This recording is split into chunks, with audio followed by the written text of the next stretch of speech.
Oh, now time to react to this thug. American This sports, thug. basketball is the hardest sport to make it to the pros. 1 in 12,363 players, Thug. or 0.008% Thug. of players, will get signed to a professional Wow. team. To put that in perspective, if every dot on a basketball represents one potential pro signee, 3 dots out of the 35,000 will make it. The NBA also happens to pay their players the best, with the average salary per player being roughly $10 million per year, which would place you in the top 0.1% of earners in the United States. So someone like Ja Morant securing the extraordinary job as a professional basketball player means he has basically won the lottery of life.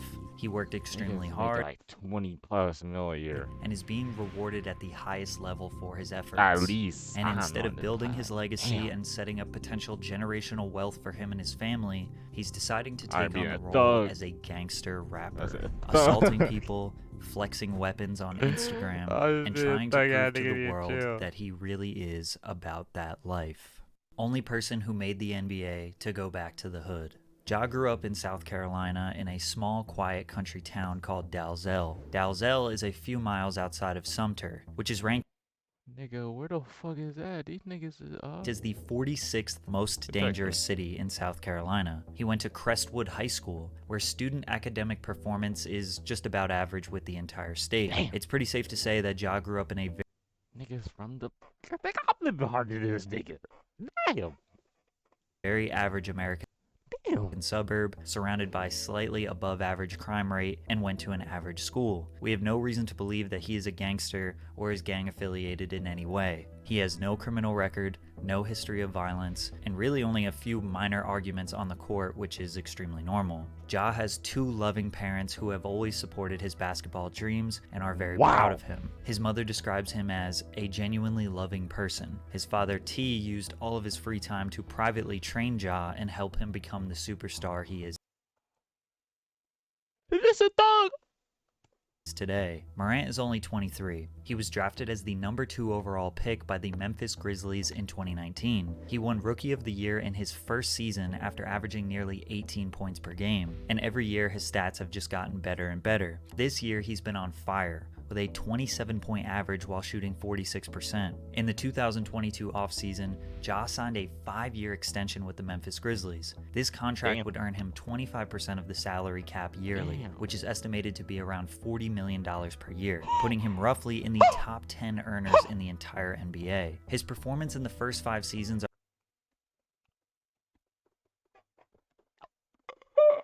are reminiscent of Derrick Rose, that's a lot of money. Russell Westbrook, and Allen Iverson. Ironically, AI and Ja have even more in common, indulging in a lifestyle that is synonymous with rappers, more specifically, gangster rappers. Allen Iverson liked to Need a giant NBA YoungBoy collab ASAP. party, go to clubs, drink, and gamble, which ultimately led to the downfall of his career. Ja Morant, as of recent, likes to show people how tough he is. On January 3rd, 2023, TMZ reported that Ja Morant was allegedly involved in the attack of a minor during a basketball game in July at his Tennessee home. The two got into an argument, and the teenager said Ja approached him, put his chin on his shoulder, and asked a bystander, "Should I do it to him?" Then struck him with a closed fist, knocking him to the ground. From there, Ja continued sticking him while on the ground, and another man jumped in and began hitting the boy as well. Officers in the dock say they noted the teenager had a large Yo, imagine a lawsuit. Yo, imagine if he sues. Oh, imagine. No, imagine. Oh, nigga, I'll be rich. I'll get my ass beat on purpose. Nigga, hell no. Oh, I'll get my. knot I'm gonna use that money to get the best lawyer possible.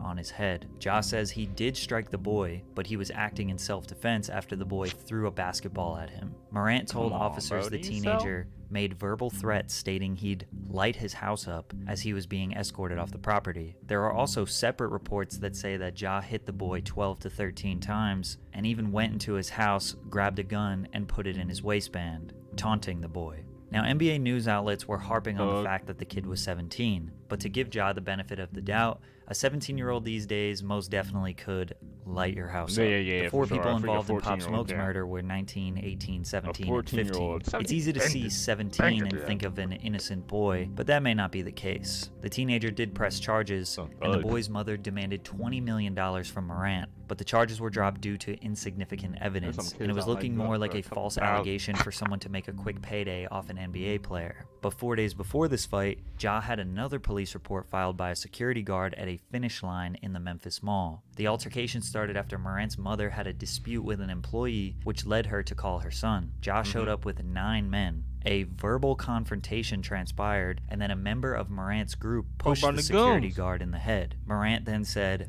"Let me find out what time he gets off," which made the guard want to file a report as he felt threatened by Morant's statement. Now, Ja had the opportunity to show the world how gangsta he was when Shannon Sharpe pressed the Grizzlies on the sidelines of their match against the Lakers. Shannon yelled at Dillon Brooks saying he can't guard LeBron, to which Dillon responded, "F*** you." Shannon retaliated and stood on the sideline begging for them to get in his face. Ja's father T even got up and barked at him a little bit, but nobody wanted to get up and close to Shannon. Ja yelled from across the court, Shannon's a demon.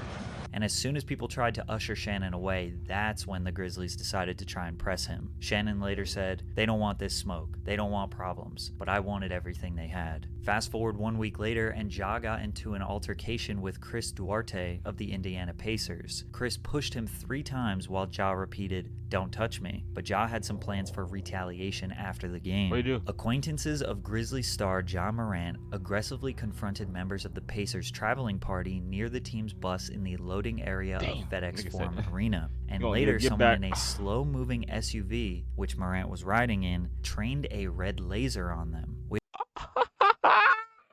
at the tongue. What a little pew. We don't know if Ja was the one who pointed the laser, and we also don't know if that laser was attached to a gun. But was Ja trying to do the first post-NBA game drive-by? I guess by comparison, it's not as bad as Gilbert Arenas. The Wizards player in 2009 brought a gun into the locker room and threatened to shoot one of his teammates over a card game. But let's not forget that last year at 2 in the morning, Ja said to a Twitter op that it's free to see how hollows feel, referring to hollow-tip bullets. And if that evidence wasn't enough, just last week, Ja went on Instagram Live while he was at the strip club. This nigga is so dumb. And flashed a gun to the camera. This action prompted a 2-game suspension, as well as Ja deactivating all of his social media pages. Obviously, 99% of people denounced this behavior, but some people like Gilbert Arenas and Paul Pierce defended Ja, basically saying they understand why he carries a gun. Ja has everything going right. There's a difference between carrying a gun and flexing a gun. You can carry a gun for self-defense. Anyone can carry a gun, but not everyone should be flexing a gun. The fuck?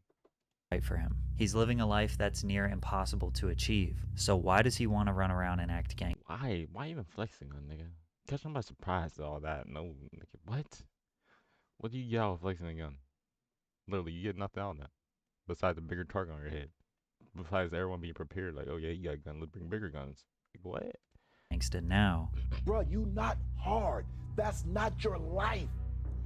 People that in that life would give anything to be in your life. Damn, I swear sports and music are so synonymous because we want to be them and they want to be us. Oh, yeah, Those that's lyrics crazy. come from Thank Me Now, the final track on Drake's 2010 debut album, Thank Me Later. Rappers love the esteem, the money, and the safety that basketball players have, but basketball players love the lifestyle that rappers have. We know that Ja loves NBA Youngboy. He is constantly going on IG Live.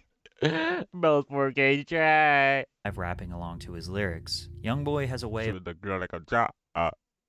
making his nefarious lifestyle sound fun and exciting, even though it's extremely stressful and he likely has a target on his back 24/7. Like we said before, 100%. They cut that nigga like he did. I love young boy, but if they catch nigga, if young boy lock at least one, there's got so many fucking ops, bro. It's over for this nigga. That's why he need to stay in Idaho or whatever it is. No, Nevada, or what is it? Idaho? Fuck, I don't remember. Whatever that relevant state is, and let's keep it there.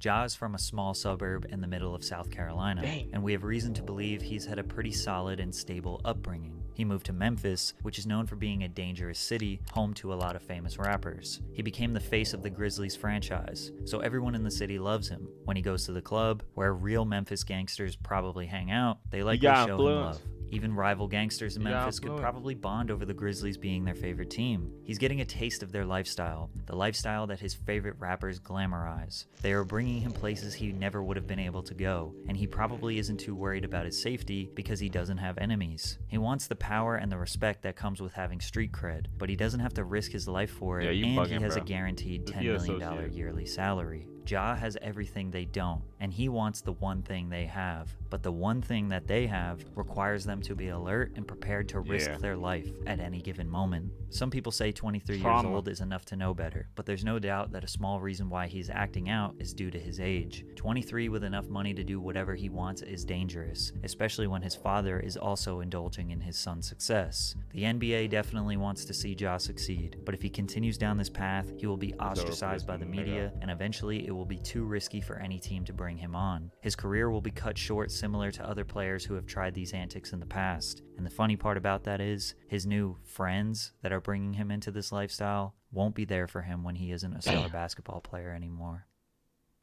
Shoot at the guy like I'm Ja. Shoot like the guy like I'm Ja. Well, honey, tell him I'm hot.